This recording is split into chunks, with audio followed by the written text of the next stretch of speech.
Hola, hola mis amores y bienvenidos de nuevo a mi canal Everyday Español. Estoy súper feliz que estés conmigo hoy porque les voy a decir sobre algo súper importante cuando tú estás aprendiendo otro idioma. I'm so excited you guys are here with me today because we're going to be talking about something that is essential to learning a new language. This thing that is so essential to learning a new language is called comprehensible input. This is something that is key to not only learning a new language, but mastering it faster and more naturally. So whether you're a beginner on your language learning journey or you're looking to improve, make sure you stick around for today's lesson on comprehensible input and stay tuned for the end where I give you a brief little example of a comprehensible input, what it looks like, I guess. So what is comprehensible input? This idea was first introduced by linguist Stephen Krashen, one of the most influential researchers when it comes to second language acquisition theories. Basically, this refers to language that students or learners can understand, for the most part, basically understand without knowing every single word. The key to comprehensible input is that the target language that you are listening to or that you are producing is challenging enough where students or learners are feeling challenged, but it's not too far out of reach where they can't understand anything at all. The whole point of it being comprehensible, meaning it is understood, generally understood by those that are listening. Think of it as a stepping stone in your language learning journey. Whether you're reading something or listening to something, it's you being able to understand, for the most part, what's going on without understanding every little tiny baby word that is being said. But through the use of comprehensible input and listening to somebody speaking the language or reading something written in the target language, you are picking up on new vocabulary and new structures as you go.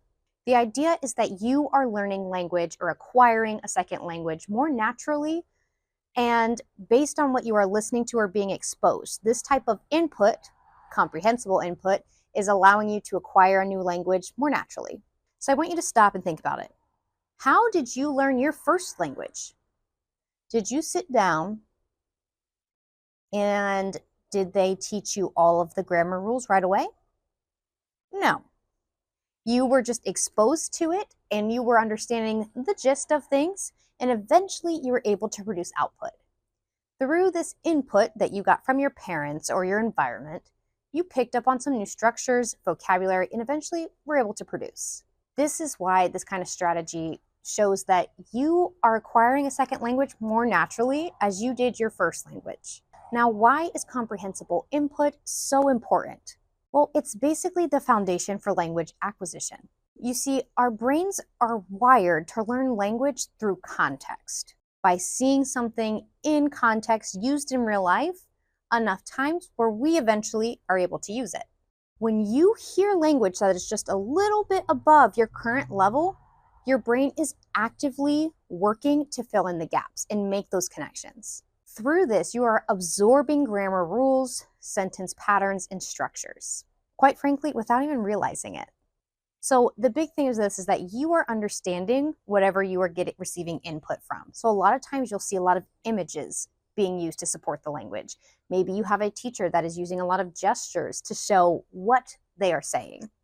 And their rate of speech slows down just a little bit. So for example, if you see the sentence, La niña come una manzana. You might not know what the word manzana means, but based on my gestures, your brain can try to fill in the gaps. Over time, this type of exposure solidifies your understanding and builds fluency. So Stephen Krashen, you know that guy that I mentioned at the beginning that has to do with kind of inventing the idea or like putting the studies and theories behind comprehensible input? Well, he says language isn't learned through grammar drills and memorization and drill grammar charts, which is kind of true because did you learn your first language that way? No, you learned through exposure and through meaningful context in which you were able to understand and see how the language was used in certain contexts. This is why things like reading books in the target language, listening to podcasts, watching TV shows in the target language, and talking to native speakers is so effective. These activities provide rich, real-world experiences that you're able to engage with because they're at your level, but just a little bit above. So how can you incorporate comprehensible input into your language learning journey? Well, the first thing that I'm going to say is watch content in the target language. Whatever language you are trying to learn, whether that be Spanish or French, you need to watch things and listen and get that audio input so that you're practicing and hearing pronunciation, but you're getting that input. You need to read books and you need to read articles. So make sure you're picking books and articles that you can mostly understand, but challenge your brain just to actively think to fill in the gaps. You can also listen to podcasts or audiobooks that use comprehensible input type of Spanish or whatever language you're trying to learn. You can also, of course, converse with a native speaker, but I understand that's not always at people's disposal when they are learning a second language. They might not have access to a native speaker of the language they're trying to learn. And the fifth thing that I would say is downloading the AirLearn app. Now, this AirLearn app, what I really like about it is that it doesn't just sit here and say, these are the grammar rules. It gives it to you all in context, and you start to pick up on the rules. It doesn't sit here and say, conjugate this in the ellos, ellas, ustedes form. It gives it to you in context and then exposes you to it over and over and over again. So then you're like, oh, that's what it means, which is another great way. So that AirLearn app is very effective as well. And the AirLearn app is great too because you are refining some of those grammar skills without it being super grammar heavy. It just exposes it to you in context, which is a lot that comes behind comprehensible input. So before we get into it, I was going to tell you guys a little story using comprehensible input. How does that sound to you guys? So you can see what this sounds like, see what this looks like in context, I guess, or in practice. All right, so reeling it back in, I figured I would tell you guys a story using comprehensible input Spanish. Now, the key structures that you are going to want to focus on in this story is camina, walks, ve a, sees, and then está plus different emotions. A couple of things you're going to notice with this. It's super repetitive. Why is it super repetitive? So that you guys are following and understand and picking up on sentence patterns and structures. And if you're like, okay, I get it, that's kind of the point. If you're able to understand these structures by the end, comprehensible input worked. And it's not just saying that you listen to something one time that's comprehensible input and it sticks. It's not saying that. It's just repeated exposure to structures throughout time will definitely help you master fluency. I did a YouTube live not that long ago and people were requesting this story because I did tell this story on my YouTube live, so let's do it. Hay un chico que se llama Daniel.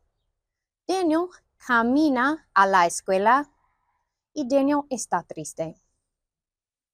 Un día Daniel camina a la escuela y él ve a una chica muy bonita. La la. Y un día en la biblioteca, library, Daniel ve a la chica bonita. Y Daniel está feliz. La chica bonita ve a Daniel también en la biblioteca. La chica escribe una letra a Daniel que dice, hola. Daniel responde con, hola. Me llamo Daniel. El próximo día, the next day, Daniel está en la biblioteca y él ve a la chica bonita. La chica escribe una letra que dice, me llamo Sara. Daniel escribe una letra con un emoji y el emoji está feliz. Sara responde con un emoji también, super feliz. El próximo día, the next day, Daniel escribe una pregunta especial para Sara. Daniel quiere ser novios, boyfriend and girlfriend. Pero en la biblioteca, Daniel ve a Sara con otro chico. Otro chico. Y Daniel está triste. El próximo día, Sara está en la biblioteca y ella está feliz porque ella ve a Daniel. Daniel está confundido. Sara escribe una letra que dice hola. Daniel responde con hola. Sara escribe una letra que dice ayer, yesterday, mi hermano me visitó. Ayer mi hermano me visitó. Entonces, Daniel está súper feliz porque Sara no estaba con otro chico. El otro chico, hermano, era su hermano.